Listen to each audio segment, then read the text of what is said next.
Namaste Awakening family. Thank you so much for joining me on this video. Again, getting used to this, especially being on YouTube. Yeah, okay, kind of like, I'm okay on Facebook, but I'm going to do this. So thank you so much. And the last video, got quite a few views, so I'm quite happy about that, and a few likes, and a few people subscribed. I'd like to put a subscribe button on the screen, but I'm fucking useless with technology, so I haven't got a clue. But anyway, so we're going to continue with this wonderful book, the one that obviously we read from yesterday, The Spiritual Awakening Process. And again, it so resonates everything on this chapter that we're talking about as well. It's absolutely amazing. Again, I spoke about when we're going through a spiritual awakening, if I knew what was going through, I would have wrote this down. But obviously, for this to come along, it's absolutely amazing. And again, you get drawn to so many different things. So I'm really pleased that we can go through this together. And the one thing is, this part that they're talking about is the mental and emotional symptoms. These symptoms are shared by the majority of people experiencing awakenings. So again, there's 23, but I'm not going to go right through them all.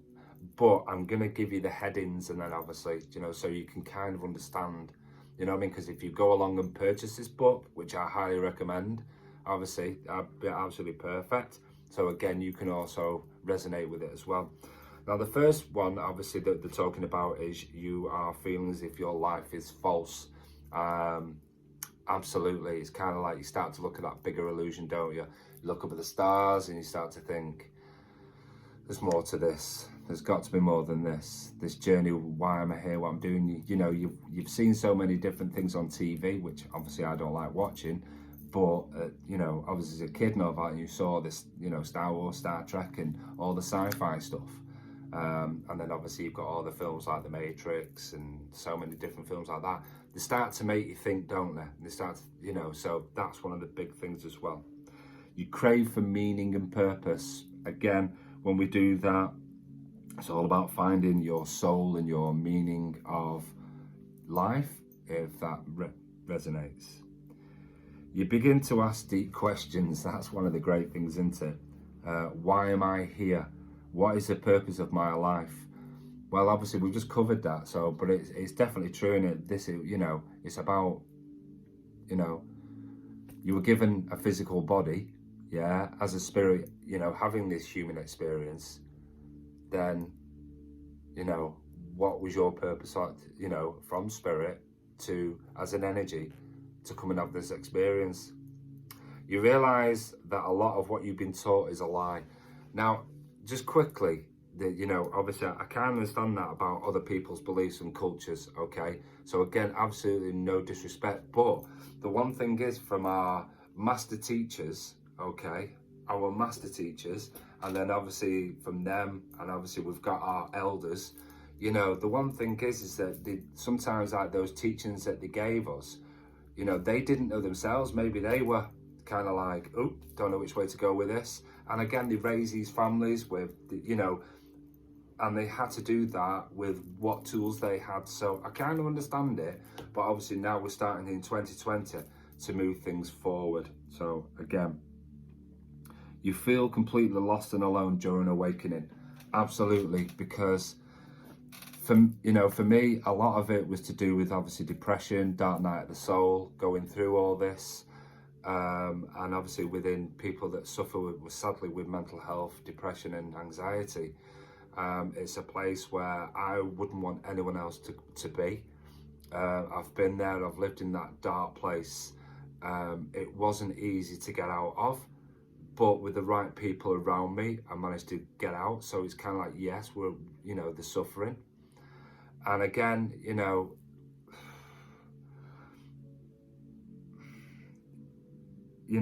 that place is not easy. It really isn't easy, because you feel like you're being controlled in a really weird sense, that everything, the feelings, the senses, even the communication doesn't come from you. It's like it's not a possession, because obviously you're controlling the physical body walking around, but it's just the emotions. It's kind of like in it when they say, when the death of a loved one, we feel sad, don't we? And obviously we get all that emotion, but with depression, you don't feel a goddamn fucking thing. And that's the hardest thing, and that's what really saddens me, because there's so many people becoming statistics on this journey. But I can understand that journey, but obviously it's something I don't want to go into. But, you know, everything, you know, things happen for a reason, and teachings are taught and lessons are there for us. You see through the illusion of society, and it says materialism, and I completely understand with that. And I'm not going to go into a massive soapbox about materialism, but, you know, the one thing is that there's nothing wrong with a couple of quid jacket, you know what I mean, or everything. You start to give things away, because you know what, it doesn't matter. You ain't going to take it with you, yeah? The one thing is if you're renting this body, yeah, what's the point of buying everything? Yeah, and also, you know, so you are unhappy because you see people unhappy. Absolutely is. And an empath, you know, you awaken to the unhappiness and suffering of others. And that's the most thing about, you know, sensitives, empaths, light workers, starseeds, Pleiadians, indigo children, rainbow children, crystal children. You know, there's so many different, obviously different names, but yeah, and you know, and you start to realise, and it starts to torment you, because you're thinking so many people. And the beautiful thing about an awakening is, there are those people who can, you know, be quite guarded and cut off, and then, you know, something special will happen to them, and they start to realise it, and even that's just part of that beautiful awakening.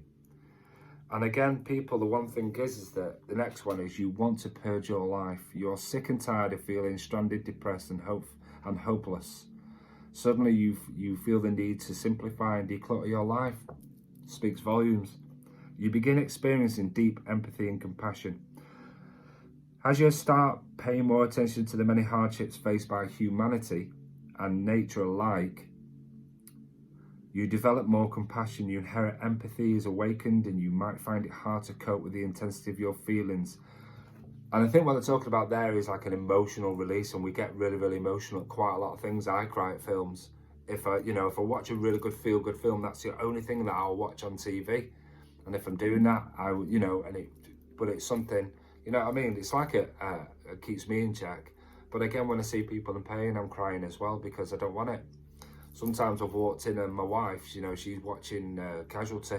I can't watch anyone in pain. I can't, just like, I can't, because I don't want to see that, even though it's a TV show, I get that, and obviously she's watching it, but obviously I'll go reading or something. It's kind of like, no, I just can't see it. Just don't like it. I don't like seeing people hurt. My desire, it says, your desire to be alone. You crave solitude, in other words, and you may have been once socially active, but now you prefer to be socially withdrawn. And so many people I talk to about this, just like they say, I don't like going people in.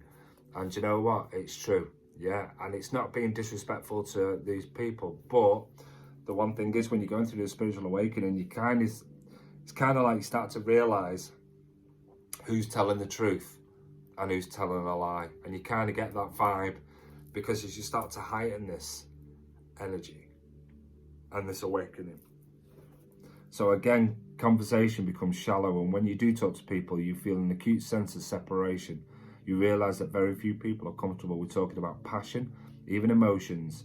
Because obviously I go into conversation, I'm talking about that, and they're like, oh yeah.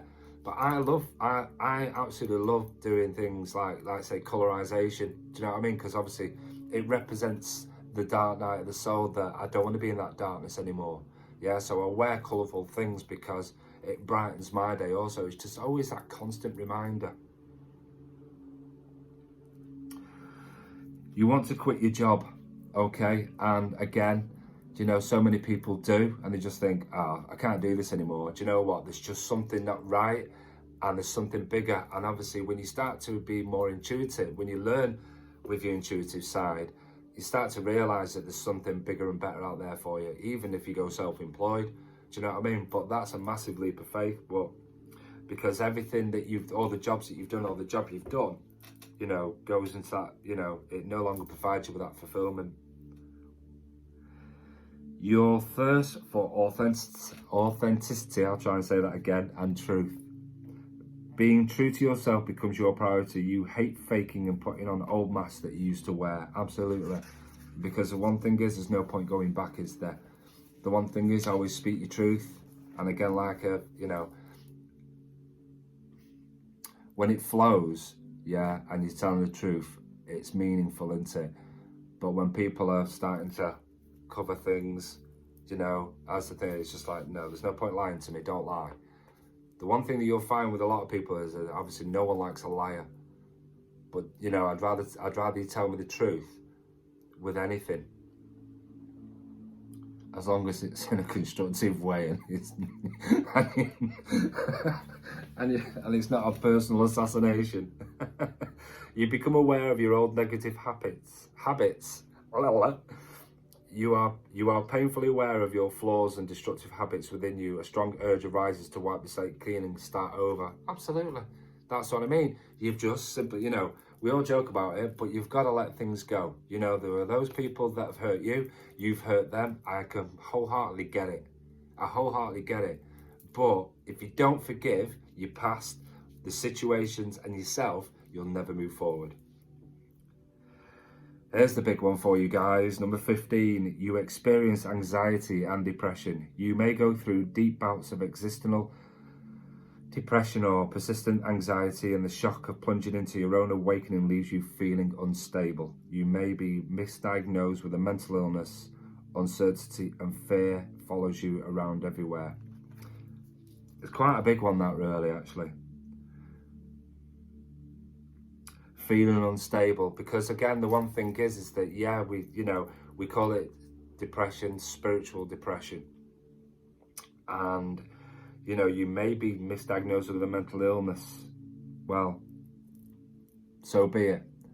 Do you know what? I'd rather have gone through mental health to get where I am now, and I'm proud to have suffered with mental health in a funny kind of way, because it taught me so much. And it taught me empathy, sympathy and compassion. You can't ask for more than that. And love. That's the biggest thing as well. You become more sensitive and everything impacts you more. You feel the energy of others more strongly and the pain of your loved ones more intensely. Funny enough, we just spoke about that. And the difficulties in life deeper than ever. However, at the same time, you feel a gloriously enhanced connection with animals and nature. That's the biggest thing in it. Everything is alive. Everything is alive. Yeah, everything is energy. So the one thing is that ant or that fly, or I understand you want to kill it because it's annoying you, but just think about it. Do you know what I mean? I understand obviously there's a balance in nature, but nature will deal with them. It's not your right to take a life. You want to make a world a better place. When all is said and done, you want to leave the world a better place. You start thinking about the big picture. This longing to make a real impact translates to actively helping others or finding a purpose that aligns with this desire.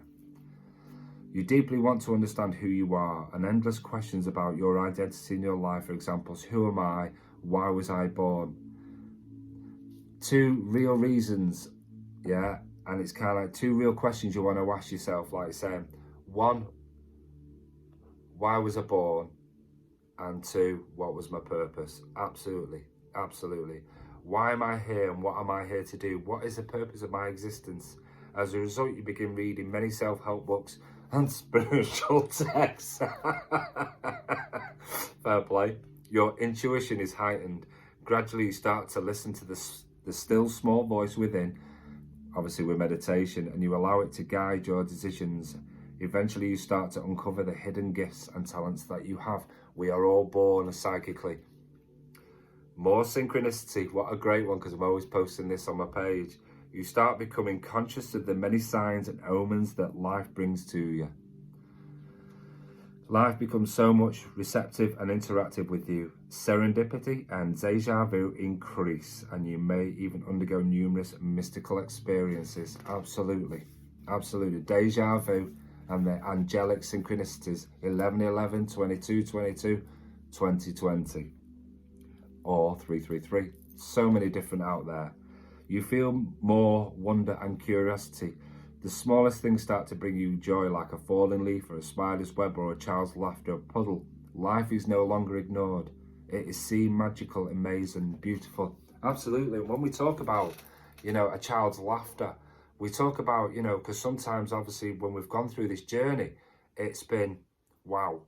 And the one thing is we never listen to inner child, do we? Do you know what I mean? That child's laughter is important because we've been so on this journey, we've been wanting to, have that fun and that laughter.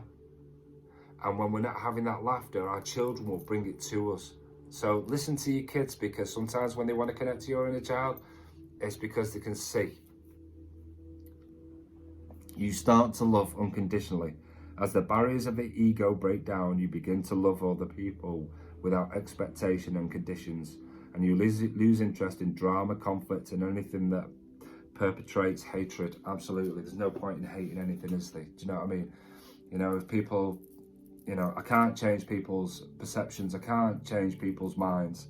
But yeah, loving unconditionally, I don't like conflict. I don't even like confrontation anymore. It's a case of, listen, if you're angry with me, if you've got an issue with me, then this is what I'm going to say to you.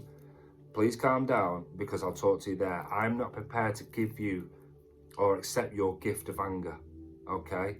If you want to talk to me, and I'll rationalise it with you. But if you want to go into anger, I'm not prepared to. It's just something I won't. I'm not going to give my personal power away, because I've worked so hard on myself, like so many other people, amazing people on this earth plane that are working on themselves, not to anger. You see that we are all one. Not only do you intellectually understand that we are all interconnected, but you feel it deep within your bones. Absolutely, because that's why you are all my beautiful spiritual brothers and sisters. You realise that our thoughts and beliefs influence reality, and that we are all fragments of one great whole, and that is the spirit. Absolutely, we are all energy. Having experienced that we have this oneness, you find peace at last, and sometimes this stage can take years or even an entire lifetime to experience, but you will experience increasingly longer moments of blissful expansion as you progress. As you can see, the spiritual awakening process is a profound, life-changing experience. We undergo changes on all levels: the body, the heart, the mind, and the soul. And whilst these shifts can be disturbing at first, they are beginning of a great metamorphosis and adventure, and we'll explore 3 parts of this spiritual adventure in the next chapter. It's such a wonderful book, and it's got such a great energy and a great vibe. My vibe attracts my tribe, or your vibe attracts your tribe. It's one of those things, yeah. It's not easy, yeah. And it's like, and so many people want to start getting in this group that we're doing. And obviously I will be setting that up. But thank you for watching again. Hopefully you'll be able to understand some of it or all of it. It's perfect. But thanks for joining, and namaste to you all, and enjoy the rest of your day. Stay safe. Bye for now.